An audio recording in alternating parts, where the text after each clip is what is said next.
Okay. Hello. मैं Audible? Yes ma'am. Yes ma'am. हाँ, मेरी आवाज आ रही है ना? यस हाँ मैम। मैम, आ रही है। अच्छा, मैं इस यहाँ पता नहीं क्यों नेटवर्क में ऑफ हो रहा है।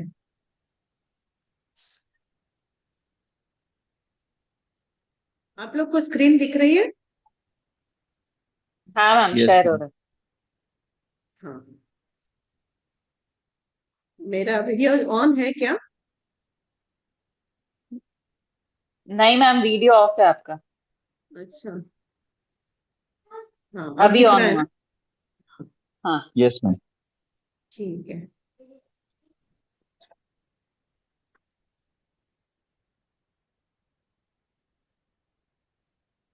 मैम मुझे ये सेकंड कॉलम में मेरे मार्क्स क्यों दिख रहे हैं? क्या? कौन से सेकंड कॉलम पासिंग में? मार्क्स 10%, 40%। हम्म, तो हमारा जो पेपर है जैन लॉजिक, जैन एपिस्टोमोलॉजी, तो का टीचर मतलब जो जिसके सब्जेक्ट के टीचर है ना, वो आप लोग को उस सब्जेक्ट से रिलेटेड सारी डिटेलिंग्स, वो सारी चीजें बता देंगे। तो हम लोग अभी जैन लॉजिक के लिए देखते हैं कि इस सेमेस्टर में हम लोग क्या क्या पढ़ने जाने वाले हैं। वो सारा हम लोग यहाँ पे देख रहे हैं। तो जैन लॉजिक के पेपर में ये सब बाद में मैं आपको शेयर कर दूंगी, डोंट वरी। अभी आप लोग देख लीजिए। तो लॉजिक में हम लोग देखने वाले हैं कि प्रमाण शास्त्र, प्रमाण लॉजिक, उसका ओरिजिन कैसे हुआ और उसका डेवलपमेंट कैसे हुआ। मतलब उसकी शुरुआत और उसको कैसे कैसे समय के साथ साथ आगे आगे बढ़ते बढ़ते वो कैसे उसका ग्रोथ हुआ। फिर हम देखेंगे contribution of Jain acharya to the development of Indian logic. Indian logic में, और वो भी इंडियन लॉजिक में भी हम लोग देखेंगे जैन लॉजिक। उस जैन लॉजिक में जो अलग अलग आचार्य आए, उन आचार्य ने अपने क्या क्या योगदान दिया उसको आगे की और डेवलपमेंट करने के लिए। ठीक है। उसके बाद हम देखेंगे प्रमाण। देखो आप लोग, प्रमाण क्या होता है? प्रमाण वर्ड तो आप लोग ने सुना हुआ है फर्स्ट सेमेस्टर में, सेकेंड सेमेस्टर में, आप लोग को इन डेप्थ नहीं पता है। पर प्रमाण होता है, जैन फिलोसॉफी के अंतर्गत ये शब्द यूज होता है, और उसके बारे में आप लोग ने सुना हुआ है। पर उस प्रमाण शब्द का अर्थ क्या होता है और प्रमाण एग्जैक्टली क्या होता है? देखो, लॉजिक से कोई भी चीज को प्रूफ करते हैं ना, तो उसको उसकी क्लैरिटी आती है, उसको समझ आता है, उसका प्रूफ मिलता है। तो यहाँ पे जैन प्रमाण शास्त्र में, यहाँ पे हम वो प्रमाण क्या है उसके बारे में, उसको इन डेप्थ स्टडी यहाँ पे डेफिनेशन के रूप में पहले, सबसे पहले हम करेंगे।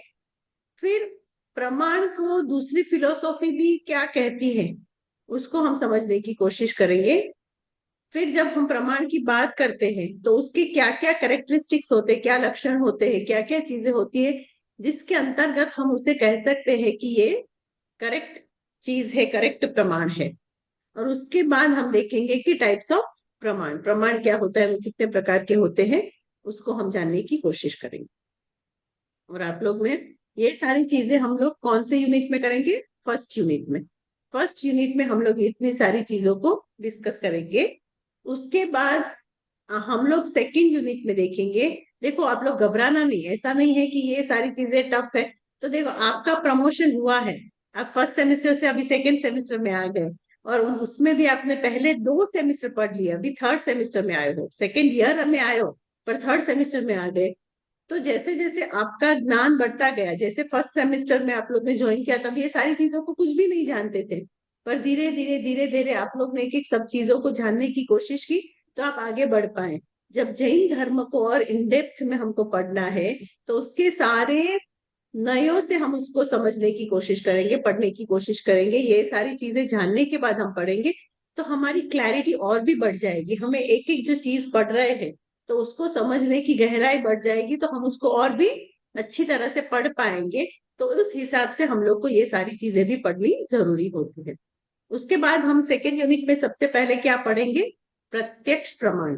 प्रमाण हम लोग ने पढ़ा है ना ऑलरेडी। प्रत्यक्ष होता है और परोक्ष होता है, प्रत्यक्ष ज्ञान, परोक्ष ज्ञान, वो सारी चीजें हम लोग ने पढ़ी है ना तत्वार्थ सूत्र में, सबको पता है ना?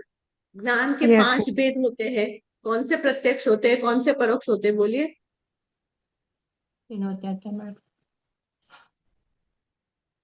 परोक्ष ज्ञान कौन सा आता है और प्रत्यक्ष ज्ञान कौन सा आता है, बताइए।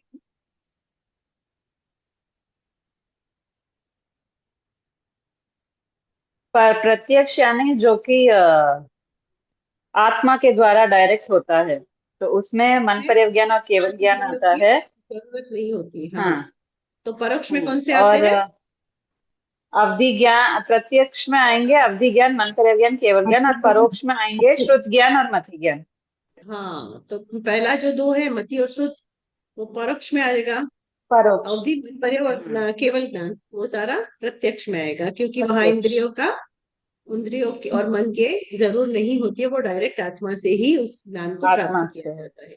तो यहाँ पे भी प्रत्यक्ष प्रमाण, जो उस ज्ञान को पाने के लिए जो प्रत्यक्ष जो प्रमाण होते हैं, उन सारी चीजों को यहाँ हम डिस्कस करेंगे। फिर डेफिनेशन ऑफ प्रत्यक्ष प्रमाण, प्रत्यक्ष प्रमाण की डेफिनेशन को यहाँ पे हम देखेंगे। ऊपर देखो, हमने डेफिनेशन खाली प्रमाण की ली है, यहाँ पे प्रत्यक्ष की लेंगे। फिर प्रत्यक्ष प्रमाण परामार्थिक होता है, और यहाँ पे एम्पेरिकल, डायरेक्ट और इनडायरेक्ट, वो भी यहाँ पे हम पढ़ने की कोशिश करेंगे। उसके बाद परोक्ष क्या हुआ? देखो, प्रत्यक्ष के बाद यहाँ पे हम लोग वापस परोक्ष की भी बात थर्ड यूनिट में करेंगे। वहां पे देखेंगे परोक्ष प्रमाण क्या है, उसके सब डिविजन्स क्या होते हैं। यस, किसी ने कुछ पूछा, Savita ji? No ma'am. Okay. फिर वहां उसके सब डिविजन्स क्या होते हैं, और उसके बाद ये सारे सब डिविजन्स को भी हम वहां पे पढ़ने की कोशिश करेंगे। उसमें आएगा स्मृति, प्रत्यभिज्ञान, तर्क, अनुमान, आगम, ये सारे प्रमाण के अलग अलग रूप है। उस परोक्ष प्रमाण के अंतर्गत ये सारी चीजों को भी हम पढ़ने की कोशिश यहाँ पे करते हैं। ठीक है। उसके बाद आएगा अनुमान, कॉन्सेप्ट ऑफ अनुमान, इन्फ्रेंस जिसको बोलते हैं। तो वहां पे अनुमान कैसा होता है, उसके कैरेक्टरिस्टिक्स क्या है, अनुमान क्यों करना जरूरी है, अनुमान कौन कौन से प्रकार के होते हैं, उसमें स्वार्थानुमान, परार्थानुमान, तो प्रतिज्ञा, हेतु, उदाहरण, उपनय, निगम, तो ये सारे उनके जो डिविजन्स है उसको भी हम लोग फोर्थ यूनिट में जानेंगे। ठीक है, यहाँ तक सबको क्लियर है? Yes ma'am.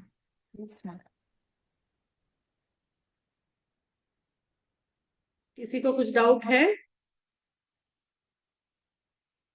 नहीं मैम। एपिस्टोमोलॉजी और लॉजिक दोनों अलग सब्जेक्ट है। ये सब हम लॉजिक पेपर के अंतर्गत पढ़ेंगे, और एपिस्टोमोलॉजी के अंतर्गत आप लोग दूसरे सारी चीजों को देखेंगे, वहां पर पढ़ेंगे। वहां ज्ञान के बारे में, मति ज्ञान, शुद्ध ज्ञान, अवधि ज्ञान, उन सारी चीजों को इन डेप्थ में पढ़ने की कोशिश करेंगे, और दूसरे विषय आएंगे। समझ में आया आप लोग को? हाँ मैम। क्लियर है? तो ये दोनों चीजें है ना, बहुत सिमिलर है, पर फिर भी वो उसको दो सब्जेक्ट में डिवाइड कर दिया है, तो आपको और भी इन डेप्थ समझ के उसकी क्लैरिटी आ सके। क्लियर है यहाँ पे तक? Yes Yes. Ma'am. Yes ma'am. और एक दो क्लास आप थोड़े जाएंगे ना, उसके बाद मैं आपको एकदम सेटल हो जाओगे, आपको एकदम समझ में आ जाएगा। तब तक थोड़ा कंफ्यूजन रहेगा, क्योंकि वहां पे जो प्रत्यक्ष ज्ञान की बातें हो रही है, पर उसकी डिटेल में चर्चा लॉजिक के पेपर में हो रही है। एपिस्टेमोलॉजी के पेपर में कुछ आ रहा है, देखो मैं रफली आपको एपिस्टेमोलॉजी पेपर का भी ऐसे दिखा दूं, तो आप लोग को पता चलेगा कि वो थोड़ा रफली वैसे आ रहा है ना, तो आप लोग को थोड़ा कंफ्यूजन होगा। यहाँ देखो, एपिस्टेमोलॉजी का ये पेपर है, ठीक है। उसमें आएगा origin, development of epistemology, nature of दर्शन, मति ज्ञान, शुद्ध ज्ञान, अवधि ज्ञान, मंतव्य ज्ञान, केवल ज्ञान, वो 5 ज्ञान के बारे में आप लोग इन डेप्थ में पढ़ोगे यहाँ पे। फिर अनेकांतवाद नहीं, उसको डेप्थ में पढ़ोगे। और फिर श्यादवाद को, अनेकांतवाद और श्यादवाद, सप्तभंगी। क्लियर है ये सारी चीजें? ये सारी चीजें आप लोग को कौन से पेपर में आएगी? एपिस्टेमोलॉजी। हाँ, और ये अभी हमने जो डिस्कस किया, ये सारी पेपर चीजें कौन से पेपर में आएगी? जैन। जैन लॉजिक। जैन लॉजिक। ठीक है, क्लियर है। Yes ma'am. Yes ma'am. और एपिस्टेमोलॉजी पेपर की और भी इन डेप्थ सारी चीजें मैम हेमा मैम आप लोग को बताएंगे और आप लोग को समझाएंगे। ये तो अभी मुझे आप लोग कंफ्यूज ना हो ना, इसीलिए मैंने खाली रफली आपको थोड़ा ऊपर ऊपर से बता दिया, इसलिए आप लोग को समझ में आए। इसके बाद इस पेपर में हम लोग देखेंगे कि कौन कौन सी बुकें हम लोग को पढ़नी है, या कौन कौन सी बुक आप लोग रेफरेंस के लिए ले सकते हो। तो आचार्य हेमचंद्र जी की प्रमाण मीमांसा है, फिर परीक्षा मुख है आचार्य माणिक्यानंद जी की, फिर सिद्ध सेंदिवाकर जी का अवतार है। यस, हाँ, एक मिनट, हाँ। आप लोग पढ़िए, एक एक रेफरेंस सब पढ़िए, मैं एक मिनट में आ रही हूँ। दिख रहा है स्क्रीन? पढ़िए, पहले से सारी बातें पढ़िए।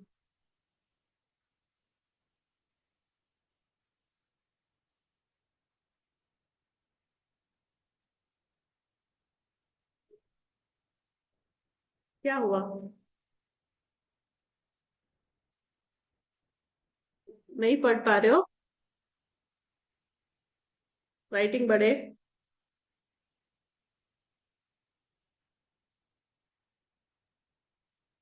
फिर आप लोग को न्याय दीपिका भी पढ़ सकते हो। फिर जैन न्याय की भूमिका, ये जो है वो भी बहुत अच्छी किताब है, उसको भी आप लोग देख सकते हो। फिर जैन न्याय देख सकते हो, यहाँ पे न्याय भारतीय ज्ञानपीठ की है, कैलाश चंद्र जी की, वो भी आप देख सकते हो। New dimension of Jain logic English में भी आएगी, आचार्य महाप्रज्ञा जी की है। फिर जैन न्याय का विकास अगर आपको पढ़ना है तो वो भी आचार्य महाप्रज्ञा जी की वहां से राजस्थान विद्यालय से पब्लिश हुई है। फिर आप देखोगे जैन, यहाँ पे स्पेलिंग मिस्टेक हो गई है, जैन दर्शन इन प्रमाण मीमांसा, वो भी आप देख सकते हो। फिर scientific foundation of Jainism, Jain प्रमाण शास्त्र, ये भी धर्मचंद जी की है, उसको भी आप पढ़ सकते हो। फिर न्याय मंदिर जैन वीर सागर जी की है, और ज्ञान मीमांसा श्रुत श्रेष्ठ साध्वी जी की है, श्रुत्यश्या जी, और प्रमाण न्याय तत्वलोक। तो इस तरह आप लोग ये सारी बुक रिफर कर सकते हो। इसके अलावा जो भी नोट्स है वो सारे हम लोग आप लोग को शेयर करेंगे, तो उसके हिसाब से भी आप लोग अपनी पढ़ाई कर सकते हो। ठीक है,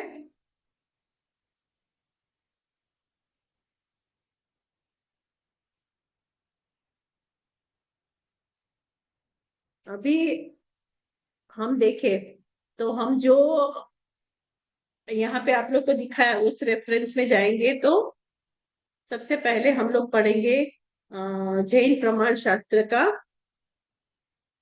ओरिजिन हुआ और डेवलपमेंट हुआ। तो उसके लिए जब हम पढ़ेंगे तो उससे पहले हम लोग पढ़ेंगे कि जैन लॉजिक क्यों पढ़ना है, प्रमाण शास्त्र लॉजिक पढ़ने का कारण क्या है, उसको क्यों पढ़ना चाहिए।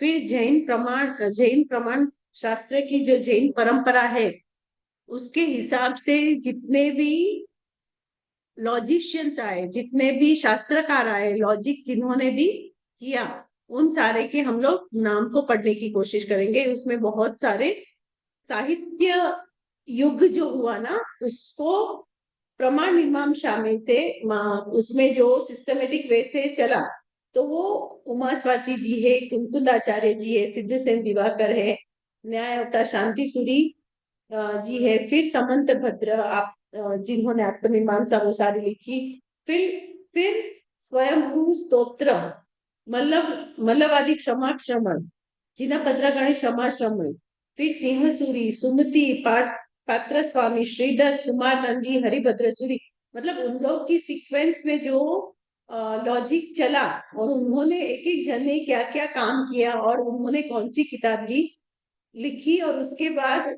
जो दूसरे प्रमाण शास्त्र की रचना हुई, उन्होंने क्या क्या काम किया, वो सारी चीजों को हम लोग यहाँ पे देखेंगे। तो भट्टाकलन से लेकर हम लोग हेमचंद्र आचार्य तक की सारी चीजों को हम लोग यहाँ पे देखने की कोशिश करेंगे। ठीक है। तो भट्टाकलन में तत्वार्थ वार्तिका, अष्टशती, लघु सत्र, न्याय विनिश्चय, प्रमाण संग्रह, सिद्धि विनिश्चय, ये सारे काम किए। और उस कामों में क्या क्या चीजें की और कौन से टाइम पे की, उस सारी चीजों को हम देखेंगे। फिर उसके बाद विद्यानंद आए तो उन्होंने आत्म परीक्षा करके किताब लिखी, फिर प्रमाण परीक्षा, फिर तत्वार्थ श्लोक वार्तिका, फिर अष्ट सहस्त्री, इन सारी किताबों को लिखा। फिर उस तरह जो जो अलग अलग लॉजिशियंस आए, उन्होंने जैन आचार्यों ने, उन आचार्यों ने उनकी कृतियां क्या क्या की, और उनको हम दिगंबर और श्वेतांबर दोनों परंपराओं से पढ़ने की कोशिश करेंगे। ठीक है। वो समझाता है कि प्रमाण शास्त्र कैसे डेवलप हुआ और उसमें कैसे कैसे चीजें आगे बढ़ी।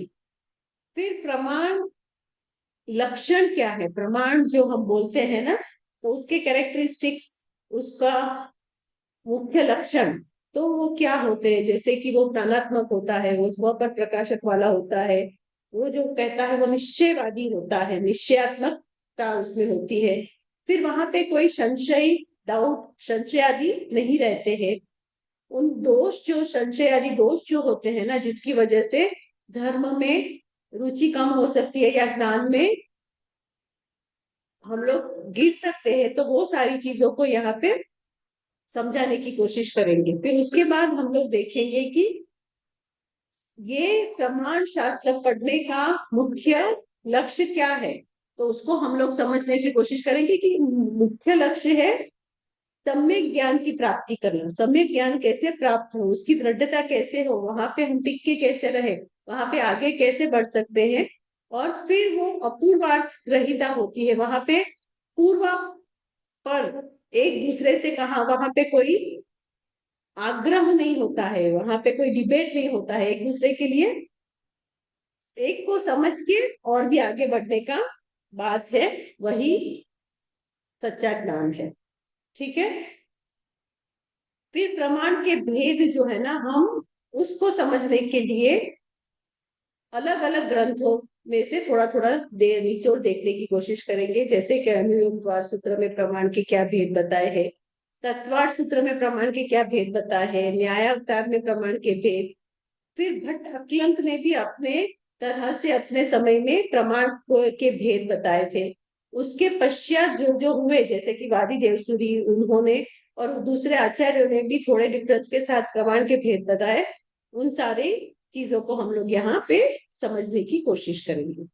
फिर प्रत्यक्ष प्रमाण क्या होता है, विभिन्न दर्शनों में प्रत्यक्ष प्रमाण क्या है, उसकी जो दो धाराएं चली थी, उसका जो दो स्ट्रीम चली थी, एक तो थी आगम की धारा, तो और दूसरी थी प्रत्यक्ष के प्रमाण व्यवस्था, युगिन की धारा। प्रमाण की जो व्यवस्था चल रही थी ना, उस युग के हिसाब से जो एक धारा चली थी, उस धारा और पहले की आगम की धारा, उन दोनों धाराओं को हम लोग भेद के साथ समझने की कोशिश करेंगे। फिर उसके बाद हम लोग देखेंगे कि ये जो स्मृति है, प्रत्यभिज्ञान है, तर्क है, अनुमान है, आगम है, ये जो थर्ड यूनिट में है, तो वो सारा उसका स्वरूप क्या है। अन्य दर्शनों में स्मृति यानी कि प्रमाण क्यों नहीं है। जैन दार्शनिकों ने स्मृति या प्रमाण का जो प्रतिष्ठापन किया या उसकी स्मृति प्रमाण का जो महत्व दिखाया, उसके उसकी समीक्षा अध्ययन किया, तो उस सारी चीजों को हम लोग इन डेप्थ जानने की कोशिश करेंगे। उसके बाद प्रत्यभिज्ञान है, देखो आपको यहाँ दिख रहा है ना, प्रत्यभिस्मृति के बाद प्रत्यभिज्ञान सेकेंड थर्ड में। अच्छा, शेयरिंग बंद कर दिया ना मैंने, शेयर हो रहा हाँ है? मैम।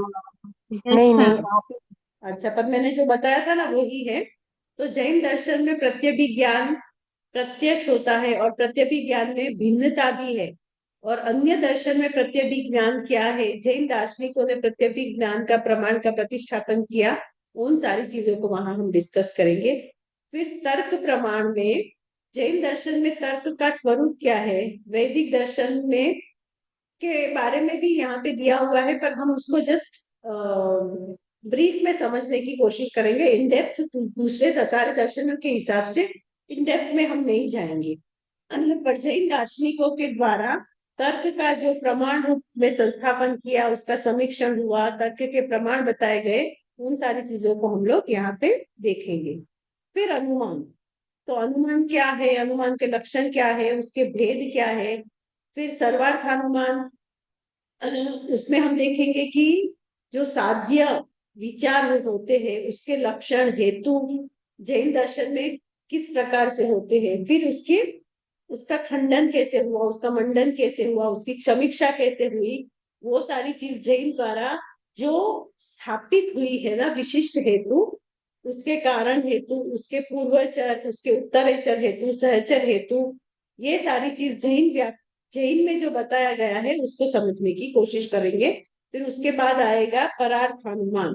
परार्थ अनुमान का स्वरूप क्या है, परार्थ अनुमान के अवयव क्या होते हैं, उसको उसके दृष्टांत क्या है, दृष्टांताभास क्या है, हेत्वाभास क्या है, आगम प्रमाण क्या है, वो सारी चीजों को हम लोग यहाँ पे देखेंगे थर्ड यूनिट में। फिर उसके बाद आएगा अनुमान। तो वहां पे अनुमान की दृष्टि से भी वो सारी, अरे सॉरी, अनुमान तो हमने डिस्कस अभी कर लिया। अनुमान, स्वार्थानुमान, पदार्थ अनुमान, वो भी सारा हमने यहाँ पे डिस्कस कर लिया। हाँ, बस उसके बाद बस फोर्थ यूनिट में लास्ट में प्रतिज्ञा, हेतु, उदाहरण, वो सारी चीजों को हम लोग उपनय और निगमन, उन सारी चीजों को यहाँ पे पढ़ेंगे। ठीक है।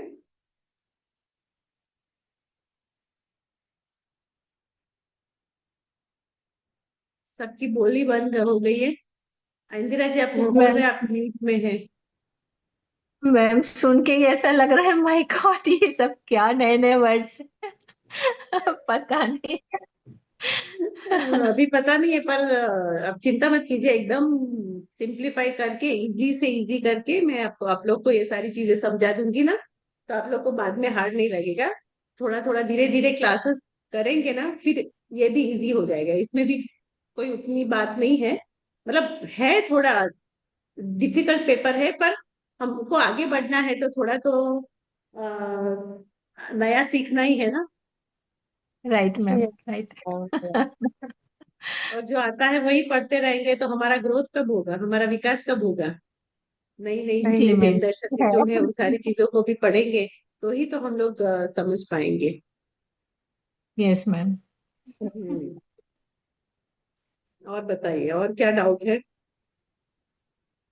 मैम अभी तो सिर्फ उतना पढ़ा तो तत्वासुर में कुछ नए प्रमाण, नए अधिकारम, बस उतना जैसे थोड़ा वो पढ़ा हुआ है, पर अभी इतना डिटेल में बहुत कुछ। हाँ, मतलब वो फर्स्ट सेमिस्टर था ना, तो वहां पे आपको एक आउटलाइन दे दी कि ये चीजें होती है और इस हिसाब से होती है। अभी उस चीजों को आगे जाके अभी हम और भी गहराई से पढ़ेंगे, और अलग अलग एग्जाम्पल के साथ पढ़ेंगे, तो उसको इंटरेस्टिंग भी होगा और समझ में भी आ जाए। ओके फिर मैम। कोई भी शास्त्र उठा के पढ़ेंगे और कोई भी ऐसा वर्ड आता है, तो आप लोग को पता होता है कि इसका अर्थ क्या है, इसको कैसे हमको पढ़ना है, कैसे समझना है। तो ये भी लाइक आप लोग आराम से समझ के उसको समझा भी सकते हो और जान भी सकते हो। क्योंकि कभी भी कोई भी आगम हो या कुछ भी बात आए, तो you should be knowing. No, आप अगर एमए करने के बाद अगर वो सब चीजों को आप वो वर्ड से वाकिफ नहीं है, तो क्या फायदा। मैम पर ठीक है ना। प्रमाण मतलब एक बार जिसने फाइनल कर दिया वो प्रमाण हो गया ना? फिर सबने अलग अलग जो प्रमाण अभी आप जो इतना बता रहे हैं, तो सबने फिर पहले वाले प्रमाण को गलत बताया है या उसी को इलाबोरेट किया है, जिससे आप इतने सारे हाँ, आपने नाम बताए? हाँ, उसी के ऊपर और भी आगे बढ़ा, अच्छा, और भी रिसर्च डेवलप करते हुआ। चले गए आगे हाँ, और आगे। भी डेवलपमेंट हुआ, जैसे जैसे टाइम जाता गया ना, ऐसे ऐसे उन्होंने उसमें और भी एडिशंस करके और भी क्लैरिटी को साथ दूसरे की बात का खंडन नहीं किया, दूसरे की बात को मतलब कहीं कहीं पे अपना मत रखने के लिए दूसरे का मत को भी रख के उसको समझाने की कोशिश की। और कभी कभी ऐसा हुआ है, किसी किसी आचार्यों ने दूसरे के मत को कैसे वो इनकम्प्लीट है उसको समझा के और भी आगे समझाया। ये आप लोग पढ़ोगे ना तो धीरे धीरे सब मतलब समझ में जो आ जाएगा। बेसिक चीज है वो वैसी की वैसी है, जो बेसिक हाँ, चीज है वो आपकी वैसी आवाज है, स्लो पर है। आगे आगे उसको एक्सप्लेन किया है।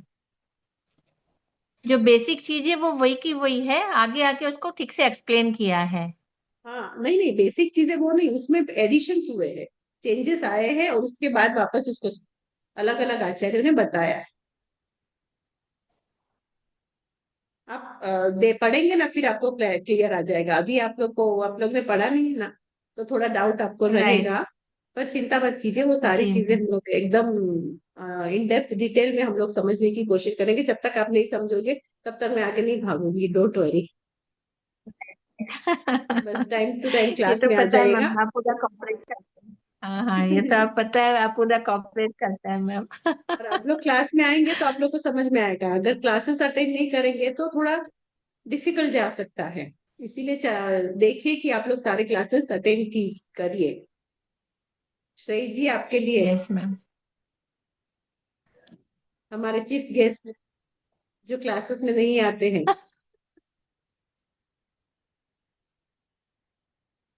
उन लोग को थोड़ी दिक्कत हो सकती है।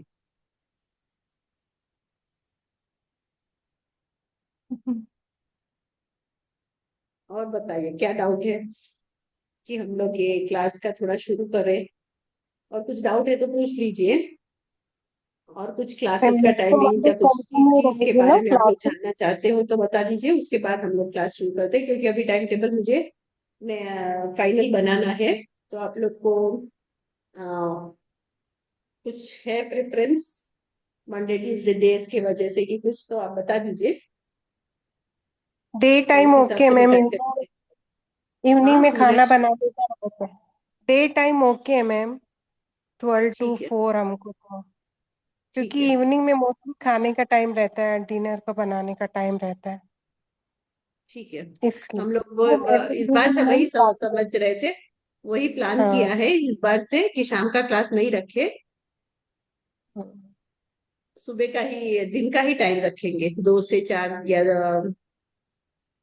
दो हाँ, क्लासेस जो तो मेरे ख्याल से कभी हो जाएगी। 3 क्लास की जरूरत नहीं रहेगी। कभी कभी 3 क्लास की जरूरत रहेगी, तो आप लोग को सबको देख लेते हैं कौन सा टाइम, क्योंकि 4 सब्जेक्ट है ना, 5 सब्जेक्ट ना। 5 है ना मैम? तो 5 है। हाँ, वही तो बोल रही हूँ, 5 है तो आप लोग को फिर एक दिन तो 3 रखनी ही पड़ेगी। क्योंकि एक एक क्लास 2 2 3 3 दिन का आएगा, तो फिर आप लोग को वैसे ही करना पड़ेगा। तो आप लोग का कोई पर्टिकुलर प्रेफरेंस शाम का नहीं है और कोई टाइमिंग का है तो वो भी बता दीजिए, तो उसके हिसाब से हम लोग दिन के टाइम में और कोई टाइम आप लोग को सेट हो रहा है तो वो भी बता दीजिए, तो उसके हिसाब से ही मैं टाइम टेबल बनाती हूँ। 12 to 4 ओके है मैम, सब फ्री रहते हो उस वक्त मोस्टली। 12 to 4। हाँ मिस, अकॉर्डिंग आप लोग मैनेज, आपका जैसा हाँ, रहे। पर बीच में आप लोग को नहीं, भी बट वो लंच टाइम होता है ना। इतना कंटिन्यूस 3 क्लासेस नहीं रख पाएंगे ना मैम। मुझे लगता है एक क्लास इवनिंग रखना ही पड़ेगा। इवनिंग रखते हैं, नहीं तो सुबह रख देते हैं मॉर्निंग। बताइए आप लोग को, मॉर्निंग इसीलिए मैं रहता है मैम मैक्सिमम सबका। सबको पूछ रही हूँ। हाँ, मॉर्निंग वही मुझे लगता है सिमर भी ऑफिस, श्रेय का भी ऑफिस का रहेगा। वो तो सुबह भी पता नहीं रहेगा, दोपहर को सिमर। भी रहेगा। हाँ, but I think evening free रहेंगे ना मैम अटेंड करने में। अभी इस बार इवनिंग का मना बोला हुआ है। यहाँ पे ओके। कॉलेज से अलाउ नहीं करेंगे। फिर भी मैं पूछती हूँ, परमिशन देंगे तो इवनिंग का रखेंगे। पर परमिशन नहीं मिली तो सुबह का कौन कौन सा टाइम आप लोग को सेट होगा वो भी बता दीजिए। 2 से 4 के अलावा कौन सा टाइम होगा? शाम मैम की मैं जैसे करने पहले की कोशिश 11:30 करती हूँ। वाला था तो 11:30 रख सकते हैं कि व्याख्यान सुन के चातुर्मास में आज, और 11:30 to 12:30 कर सकते हैं। फिर जिसको भी एकाशना वगैरह करना वो कर लें फिर वापस। तो इवनिंग में आप फिर वही प्रतिक्रमण वगैरह रहेगा तो फिर। 11:30 to 12:30 आपका, आपकी चॉइस है, बराबर। हाँ अभी दूसरे सबकी हाँ भी चॉइस जान लेते हैं कि हाँ, 11:30 टू वही ट्वेल्व वही। थर्टी हाँ, 11:30 to 12:30 दूसरे कितने जनों को पॉसिबल रहेगा? सविता जी, सुमन जी, कोमल, श्रेय, अलका जी, सिमल जी, सब लोग बताए, मीनाक्षी जी। हाँ मैम मेरा चलेगा। बोल नहीं सकती मैम, बट ऐसा सब्जेक्ट रखना मैम जो मॉर्निंग का रखो, ताकि अगर हम वीडियोस भी देख के पढ़ पाए तो, बिकॉज अभी क्या मैंने भी सुबह ऑफिस जाने का स्टार्ट कर दिया तो morning I am not sure how much I attend. Kavita ji, आप तो म्यूट जो होके बात सब्जेक्ट कीजिए टफ है वहां ना, पर। मैम यहाँ बात 11:30 कर रहे हो तब अनम्यूट कीजिए। एक सेकंड में सविता जी, अलका जी बोल रहे, बाद में आप बोलिए, एक सेकंड। हाँ बोलिए अलका जी। तो पांचों में से जो सब्जेक्ट थोड़ा इजी गोइंग है ना कि हम खुद भी पढ़ सके, वो रख देना ma'am 11:30 to 12:30, because I don't know मैं भी कितना अटेंड कर पाऊंगी मॉर्निंग। अच्छा आफ्टरनून का तो हो कोमल जी जाएगा। आप, ठीक है कोमल जी फटाफट बताइए, टाइम 3 मिनट का ही है। सविता जी बताइए आप। Okay, ma'am. हाँ 11:30. मैम 11:30 नॉट पॉसिबल ना मैम, आपको 11:30, आफ्टरनून इज कंफर्टेबल। हाँ आफ्टरनून में तो रहेंगे ही, पर दो क्लास ही हो पाएगी ना आफ्टरनून में, 3 क्लास की बात चल रही है इसीलिए पूछ रहे हैं। नहीं 11:30 नॉट पॉसिबल मैम। अच्छा तो कौन सा टाइम पॉसिबल है? Afternoon and evening both. Evening का तो है ही नहीं, तो इवनिंग का नहीं हो तो की बात है ना। अगर इवनिंग का होता है तो मैं ट्राई करने की कोशिश करूंगी, पर नहीं होगा तो मॉर्निंग में 2 से 4 तो आप लोग इलेवन बोल रहे हैं ना, इलेवन तीन थर्टी की क्लास एक जगह साथ मैम में 12 हो o'clock। जाएगी। 12 o'clock। 12 o'clock ना, तो 11:30 या 12 o'clock कुछ भी चलेगा ना। 12 o'clock श्रेय, इज कंफर्टेबल। हाँ श्रेय, सुमन, सिमर, आप लोग अपना खाली टाइमिंग बता दीजिए, फ्लेक्सिबिलिटी, उसके हिसाब से मुझे प्लान करने के लिए इजी हो जाए। सुमन क्यों चले गए?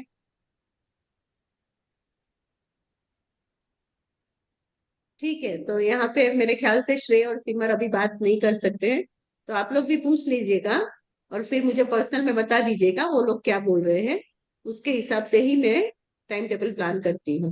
हाँ कोमल जी आप कुछ बोल रहे थे? नहीं नहीं नहीं, कुछ तो 11:30 या 12, इंदिरा जी आपको भी 11:30 या 12 कुछ भी चलेगा ना? चलेगा, हाँ क्योंकि चलेगा। I want to see everyone's comfort. ऐसा नहीं है कि मैं आपको ही देखूं और दूसरे को नहीं देखूं, तो मैक्सिमम पहले शाम की करने की कोशिश करती हूँ, पर शाम को नहीं होगा तो 12 और 12 to 12:45, 1 o'clock 12:45 तक तो क्लास खत्म हो जाएगा ना, तो वो प्रॉब्लम नहीं रहेगी। तो करेक्ट। 11:30 to 12:30 की जगह 12:45, थोड़ा 15-20 मिनट आप एडजस्ट कर लो, थोड़ा 15-20 मिनट सविता जी एडजस्ट कर लेंगे। चले तो मैम, मुझे कोई प्रॉब्लम नहीं है, बस शाम को वो मीनाक्षी जी आपको, 30 के अलका लिए। जी आपको चलेगा ना? ट्राई हाँ करने की मैम। कोशिश कीजिएगा, एक ही वीक में 3 दिन हाँ रहेगा या 2 दिन ही रहेगा। इवनिंग डे में कभी भी चलेगा मैम, इवनिंग नहीं हो पाता है, वो टाइम डिनर बनाना रहता है। आपने बता दिया ना, वो तो मैंने सुन लिया। दूसरा ये मॉर्निंग की बात चल रही है, 11:30 या 11:45 वो चलेगा ना? ठीक है, चलेगा मैम। Yes ma'am. ठीक है। श्रेय और सिमर को मेरे ख्याल से मॉर्निंग में प्रॉब्लम ही रहेगा ना, कि सुन हाँ पाएंगे? देख लेना आप, अभी तो वो बात नहीं कर रहे, अभी 2 बजे का क्लास है तो भी वो लोग को तो होता ही नहीं है। और शाम की क्लास 7 बजे करेक्ट। रखते थे तभी भी श्रेय कभी कभी ही आता था। तो तभी भी नहीं हो पाता करेक्ट, था। ये तो नहीं नहीं यार, क्लास सिमर अटेंड करती थी शाम को। सीमा तो आ जाती थी रेगुलर, वो तो हाँ हार्डली कोई क्लासेस मिस करती थी, पर श्रेय तो फिर भी करेक्ट। 7 बजे भी नहीं आ सकता था करेक्ट। मेरे ख्याल से। मतलब लास्ट सेमेस्टर में जो हुआ उसकी मैं बात कर रही हूँ। इस सेमेस्टर की बात आप लोग डिस्कस कर लेना, तो उसके हिसाब से मैं टाइम टेबल बना लेती हूँ। ठीक है, फिर जो ठीक भी है इजी मैम। रहेगा वो आप लोग को देख लेंगे। और बताइए, और कुछ? ठीक है ना? नहीं नहीं बस। तो मैम ठीक है आप मैम। सिलेबस और नोट्स आप पहले ही दे दोगे ना मैम? क्या दे दूं? सिलेबस और नोट्स आप पहले ही शेयर कर दोगे ना? नहीं नहीं, बाद में ही शेयर होगा, जैसे जैसे पढ़ाते जाएंगे ना उसके बाद बाद सबको शेयर हो जाएगा। और हिंदी और इंग्लिश में मतलब देना है ना, तो पढ़ाने के बाद ही हम लोग पूरा वो एक्यूमुलेट करके उसके बाद ही हम लोग दे देंगे आपको। ओके। ठीक है। ठीक है मैम। Okay ma'am. और कुछ? अच्छा। तो आप लोग अपना अपना प्रोजेक्ट जिसका चल रहा है वो लोग कर रहे हैं ना, वो भी देख लीजिए, वो भी बहुत इंपॉर्टेंट है, क्योंकि इस सेमेस्टर में भी जो कंटिन्यूएशन है उसके मार्क्स चलेंगे। फिर नेक्स्ट सेमेस्टर में, फोर्थ सेमेस्टर में फाइनल होके वहां पे आप लोग को उसका फाइनल मार्क्स मिलेगा। तो जिसका जिसका प्रोजेक्ट स्टार्ट हो गया है, जिसका जिसका अभी मैम ने दिया है वो काम शुरू कर दिया है, तो वो लोग भी सब देख के उसका काम फटाफट शुरू करके देख लीजिए। ठीक है। सीमा यस जी, मैम। सविता जी, श्रेय यस श्रेय ने लिया कि प्रोजेक्ट, श्रेय आपका प्रोजेक्ट हुआ हो गया उसको भी? सविता जी आपने ले लिया? मैम, हाँ मैम, मीनाक्षी? प्रोजेक्ट मिल गया है। और मैंने कोयम्बटूर में इंक्वायरी की मैम। तो वहां पे तो जो कॉलेजेस के मेरे को ऑनलाइन नाम बता रहे थे, वहां फोन करके पूछा तो बोले ये कोर्स अभी तो नहीं है जेनोलॉजी कौन का। सा? कोयम्बटूर में कोई कॉलेज नहीं है। अच्छा। मेरे को जो डेटा इकट्ठे करने हैं ना, कोयम्बटूर और चेन्नई के, वो, तो कोयम्बटूर वाले कॉलेजेस में तो जेनोलॉजी संबंधित कोई कोर्स नहीं आपका है। टॉपिक, आपका टॉपिक क्या था वो मुझे पता नहीं है। खाली मेरे आप लोग को मिल को गया है ऐसा मैंने कॉलेजेस, जो भी जैन जेनोलॉजी संबंधित कॉलेजेस है ना, चाहे जैन यूनिवर्सिटी है या पढ़ाई होती है, उनके जाके वहाँ डेटा मुझे कलेक्ट करने हैं सारे, अच्छा। कि कितना इम्प्रूवमेंट है, क्या क्या हो रहा है वहाँ पे, क्या सब कुछ। तो वो मैं आज एक्चुअली मैं कोयम्बटूर जाने वाली थी, फिर फोन किया तो वो बोले कि हमारे यहाँ कोई ऐसा कोर्स नहीं है। अच्छा, तो तो फिर अगर आप आप नॉलेज में हो कोई कॉलेज वहाँ की, तो फिर आप मुझे नाम पर्सनल बता में बात देंगे तो मैं कीजिए, मैं चले आप लोग जाऊंगी। आपको दूसरा कोई देने की कोशिश करती हूँ, मैं मैम से बात करके। अगर नहीं हो रहा है तो आप मुझे बताइएगा, मुझे नहीं, फोन चेन्नई में कीजिएगा। हो जाएगा मैम। चेन्नई में हो जाएगा, मैंने टिकट भी बुक करवा ली, चेन्नई में है कॉलेजेस। चेन्नई में तो एक ही है ना, दो है? हाँ, तो वहां मैं 28 को नाइट को निकलूंगी हाँ। इसके लिए, प्रोसेस के लिए। तो उसमें मेरे को ये चाहिए था कि मुझे क्या क्या कलेक्ट करना है, एक बार आप वो बता दीजिए।